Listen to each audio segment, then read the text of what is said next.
চৌঠা মে দুপুর 2টোর পরে পশ্চিমবাংলায় বিজেপি বলে আর কিছু থাকবে না। সোজা বাংলা কথা বলছি, বিজেপি এবার হারবে পশ্চিমবাংলায়, 2-1টা সিট জিততে পারে কোথাও, আবার 2-1টা সিট যেগুলো আগের বার জিতেছিল সেগুলো হাত থেকে চলে যাবে। এরকম অনেক সিট আছে, সিট কিছু পাবে বিজেপি, এই নিয়ে কোনো সন্দেহ নেই, কয়েকটা সিট পাবে।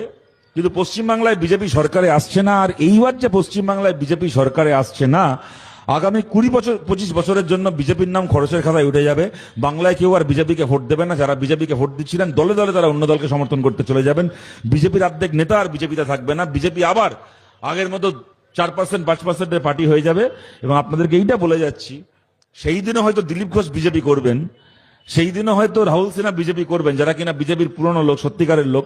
শ্রমিক ভট্টাচার্য বিজেপি করবেন।